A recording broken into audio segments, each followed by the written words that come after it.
É meu prazer te convidar para mais uma vez meditarmos na Palavra de Deus sobre tema geral, verdades do pentecostalismo, o verdadeiro pentecostalismo. Chegou o momento de falarmos sobre culto. Pentecostal, o movimento pentecostal tem sim as suas características próprias em relação ao culto também. Os elementos que compõem o culto proferido pelos crentes que acreditam em Deus e na obra atual do Espírito Santo. E o nosso texto-chave, chamamos de texto ouro para esta lição, e não só para esta lição, mas para todo tipo de adoração, evidentemente está em João 4:24, palavras do Mestre Divino para a samaritana, que trouxe a Jesus dúvidas sobre onde adorar, qual o local geográfico em que se deve adorar a Deus. Creio que isso pode realmente falar muito com muita gente hoje em dia, que andam fazendo peregrinação para alguns lugares que acham que são lugares sagrados. Tome cuidado, isso está beirando a idolatria para muitos crentes desta geração. Deus é onipresente, não importa onde. Então a resposta de Jesus para a samaritana é realmente maravilhosa. Ele disse o seguinte: Deus é espírito, e é necessário que os que o adorem em espírito e verdade. Capítulo 4 e versículo 24, Evangelho de João. Realmente, a adoração em espírito diz respeito à posição do adorador e não simplesmente a questão do local, porque a dúvida da samaritana era: nossos pais nos ensinaram que é em Gerizim, aqui no monte, que se deve adorar a Deus. Vocês, os judeus, dizem que é em Jerusalém. Aproveitando que tu és profeta, e eu já percebi que és profeta, então me diga agora, onde é que nós devemos adorar? Jesus então respondeu com esse texto que acabamos de ler. Não importa o lugar, não importa o lugar, meu irmão, minha irmã, importa sim ao seu coração, sua vida de altar, sua vida dedicada a Deus. Aleluia. Em 1 Coríntios capítulo 4 e versículo 26, temos alguns indícios, uma pouca luz, é verdade, né? Algumas luzes, algumas claridade sobre como se processava o culto na igreja primitiva, ao menos lá em Corinto era assim. Nós até gostaríamos de abrir o Novo Testamento, a Bíblia Sagrada, e encontrar um manual de culto, um manual de procedimento para liberar-nos ou libertar-nos das tantas confusões e das diversas atitudes, diversos estilos e modos de cultuar, as muitas liturgias, que é uma palavra que surgiu de alguns anos para cá em nosso movimento pentecostal também, porque na verdade temos sim uma certa liturgia, mas há uma diversidade hoje em dia por conta da criatividade humana que foi inserindo coisas que não está na Bíblia, foram buscar no Antigo Testamento ou nas religiões falsas e etc. e inseriram, e não só na religião dominante, mas no meio evangélico também e até no meio pentecostal. Há muitos itens que absolutamente não dizem nada sobre Bíblia, muito menos sobre adoração. São itens espúrios, muitos deles, evidentemente, ou coisas que acontecem, comportamentos totalmente estranhos. Por esse motivo é que Paulo vai escrever que o culto deve ser com decência e ordem. Em alguns lugares não há ordem, muito menos decência. Que Deus nos ajude nesse tempo confuso. Então é tempo de falarmos um pouco mais sobre culto verdadeiro, adoração, que deve ser prestado somente a Deus, evidentemente. Só faz sentido dizer que adoramos ou que vamos para o culto quando vamos cultuar a Deus. Já de há muito tempo que nós pegamos a mania de dar nomes a cultos, mas efetivamente culto é a Deus, não importa o nome, o título, chamariz que você possa utilizar. Qualquer que seja o culto, deve ser a Deus, simplesmente, porque Ele é Espírito, é digno de toda adoração realmente. E muito do que se processa em alguns cultos ou reuniões aí afora são realmente comunicações puras e simplesmente horizontais, quase nada vertical. Então é importante que se cante para Deus, diretamente, louvor ou em adoração exclusiva para Ele e não no sentido horizontal. Não que seja pecado, mas se fizer isso no sentido horizontal, pelo menos não chame de culto, chame de sei lá, palavra de incentivo para alguém, autoajuda para alguém que está precisando, uma palavra de ministrar para alguém, como aliás se diz, né? Por falar nisso, quando ouvimos ministrar em nossos púlpitos, estamos falando em geral de ministrar para as pessoas. E louvor não se ministra para as pessoas, atenção, louvor é para Deus, culto não se ministra para... Eu não vou no culto para ser ministrado por alguém, eu vou para adorar a Deus, a Deus, a Deus. O que eu recebo lá é uma ministração da palavra de Deus, que é diferente, faz parte, evidentemente, do culto também. Mas quando eu digo que vou cultuar, que vou adorar ou que vou louvar, devia ser no sentido vertical. Amém? Amém. Em 1 Coríntios, capítulo 4, versículo 26, então lemos o seguinte: que fazer então, irmãos? Esse então aqui, porque ele acabou de referir-se no capítulo 12, 13 e 14, todinho, aliás, ele está agora no capítulo 14, enfatizando culto, falando sobre dons espirituais, a maneira correta, as normas de conduta do crente em relação às manifestações dos dons espirituais. Agora ele vai dizer, o que vocês fazem então quando se reúnem? Quando vocês estão reunidos, um tem salmo. Salmo é cântico, é louvor. Louvor. Para quem? Para Deus, claro. Outro tem o ensino ou doutrina. Aí é o ensino que vai trazer substância à fé dos irmãos, evidentemente. Claro que no culto tem também essa parte da ministração da palavra, mas o louvor é para Deus, por favor. Tá? Este traz uma revelação, e a revelação pode vir de várias formas, pelo dom de profecia, pelo dom palavra de conhecimento, palavra de sabedoria, ou mesmo pelo discernimento de espírito. Deus revela de várias formas. Não existe um dom de revelação, por favor. Atente para isso. Existem vários dons através dos quais Deus revela, e são 3 pelo menos já citados. Tá? Aquele fala língua estranha, o outro interpreta, enfim, era como se processava lá. Mas ele termina o versículo dizendo que tudo seja feito para edificação. Aleluia. O louvor a Deus, a doutrina pregada aos crentes em Cristo Jesus, a língua que vai ser falada e interpretada, que irá beneficiar também alguém, com o qual uma profecia, uma mensagem de edificação ou consolação para os crentes. Então, quando falamos de culto, nesta dimensão e instrução da palavra de Deus, há pouca coisa, nós não temos assim um manual de culto que nos oriente nos dê um passo a passo de como proceder o culto, ou como era o culto lá na igreja primitiva. Bem que gostaríamos, porque aí nós, como eu já disse, acabaríamos com essas confusões todas, essa brigarada que existe por aí. A brigarada no bom sentido, porque um diz uma coisa, outro diz o outro critica o outro também, e aí vai. O importante é que o culto agrade a Deus. Desde há muito tempo que nós cantamos que o culto vai ser maravilhoso. Mas vai ser maravilhoso para quem? Para mim, humano, ou para Deus? Tem que ser para Deus. O culto é para Deus. Atenção. Amém.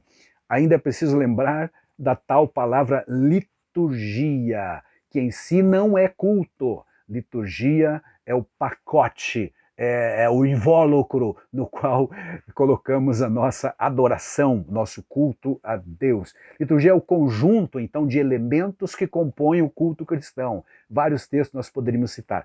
É o que dá, o que imprime, o que formata o culto em termos de ordem, de conteúdo, o que vai ser, o que vai agora, o que vai depois, o que vem, quem faz, quem fará isso, quem deixará de fazer, etc. Essa é a tal da liturgia, não é o culto em si. Liturgia são coisas externas. Culto parte do coração, como está escrito muito claramente nesse versículo nosso, como texto bíblico-chave. Deus é espírito, importa que seus adoradores o adorem em espírito e verdade. A liturgia, portanto, compreende as diversas partes que compõem o culto. Ela orienta, organiza, e aí quando lemos, por exemplo, no capítulo 14, verso 40, do mesmo capítulo, da mesma carta de Paulo aos Coríntios, lemos lá, faça-se tudo decentemente com ordem. Então, há que haver uma ordem e também uma decência em todas as coisas que se faz. Então,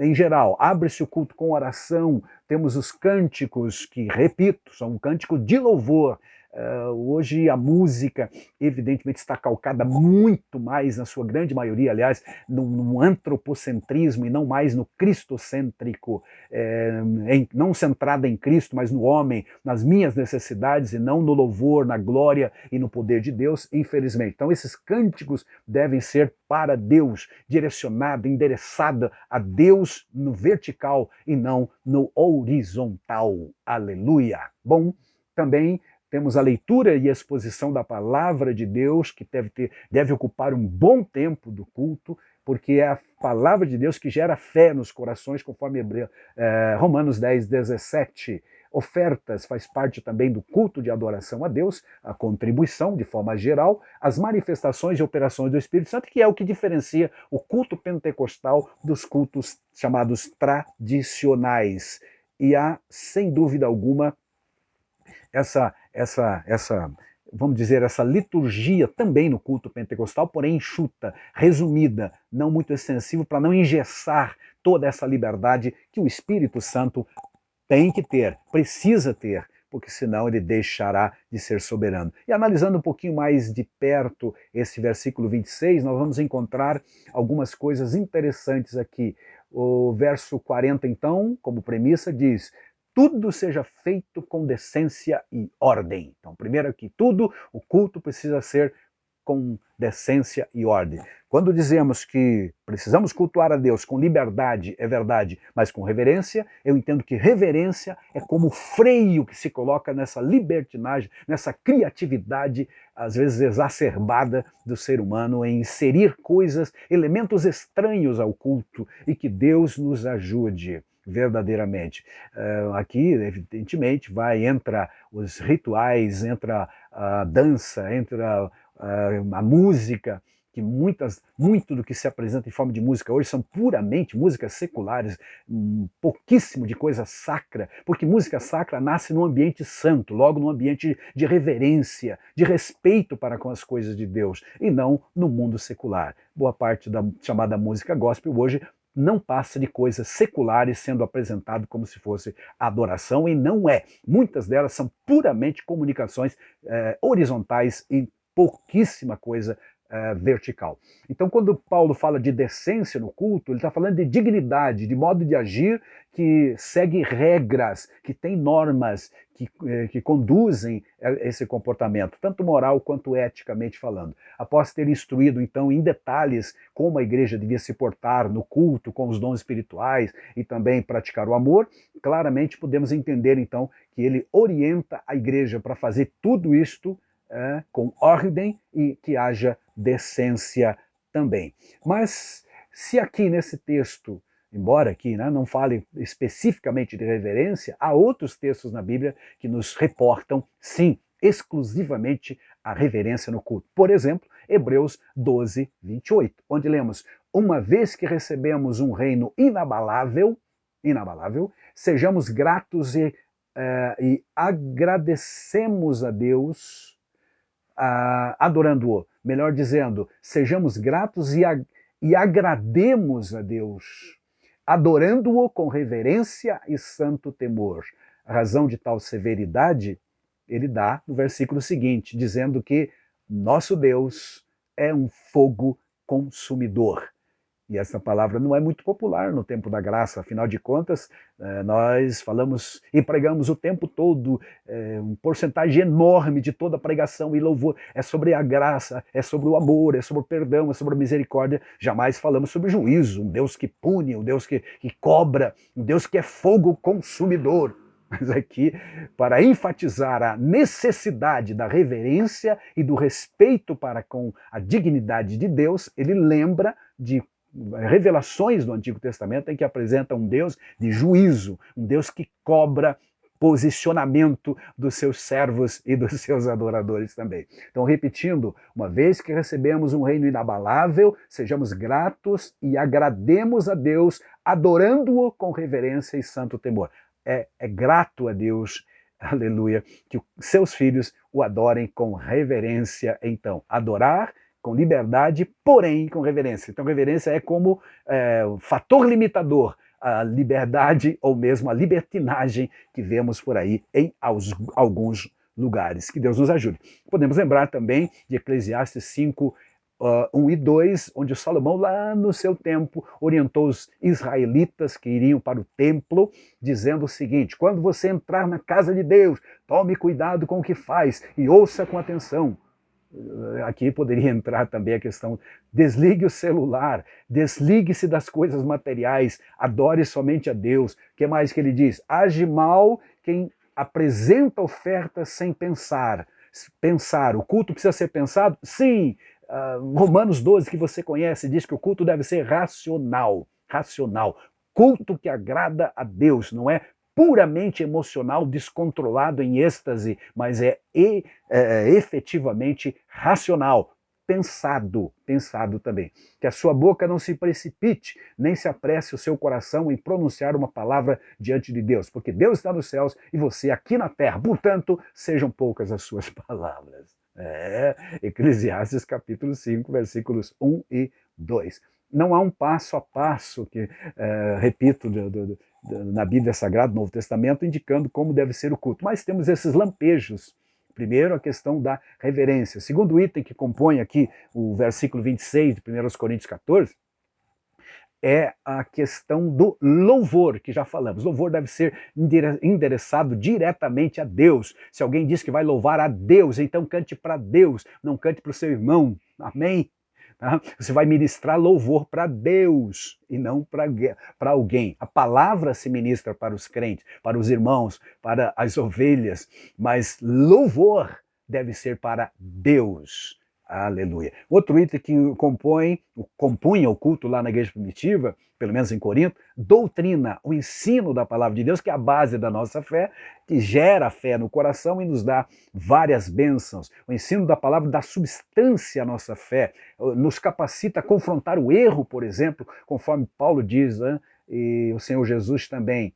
Em 1 Tessalonicenses 5:21 diz que nós precisamos provar tudo, ou examinar tudo e ficar só com o que é bom. Para ficar com o que é bom, eu preciso conhecer, ter um conhecimento. E esse conhecimento virá pelo ensino da palavra de Deus. Também o Paulo menciona revelação nesse versículo 26, que realmente faz toda a diferença, é o fator diferencial do culto pentecostal em relação aos cultos formais ou tradicionais aí por diante, tá? Revelação. E não existe um dom de revelação, existem vários dons espirituais através dos quais Deus revela. Palavra de conhecimento, palavra de sabedoria, discernimento de espírito, por exemplo, e até a mesma profecia. Deus revela e continua revelando, glória a Deus. E para terminar, culto deve ser cristocêntrico. O que nos incomoda realmente são os cânticos horizontais, as expressões, as mensagens pregadas também no sentido puramente horizontal, ou as expressões de louvor que só contemplam o ser humano. O culto não pode ser antropocêntrico, precisa ser cristocêntrico. E o que é um culto cristocêntrico? É aquele onde somente Cristo é adorado. Não a música é adorada, não o músico, nem o cantor, a cantora é adorada, nem o pregador, por mais eloquente que seja, nem o palestrante, por mais perspicaz que seja, ou por mais cheio de graça que seja, ele não é adorado. Não, não e não. Adora-se a Jesus, amado. Que Deus te abençoe grandemente, grandemente. Todos os que já vivem ou dizem que vivem debaixo da égide da nova aliança e da graça, tenhamos a convicção de que, por meio de Jesus, pois ofereçamos a Deus sempre sacrifício de louvor, que é o fruto de lábios que confessam o seu nome. Amém. Aos Hebreus 13 e 15, lemos estas sublimes palavras. Deus em Cristo te abençoe grandemente e até uma próxima. Amém.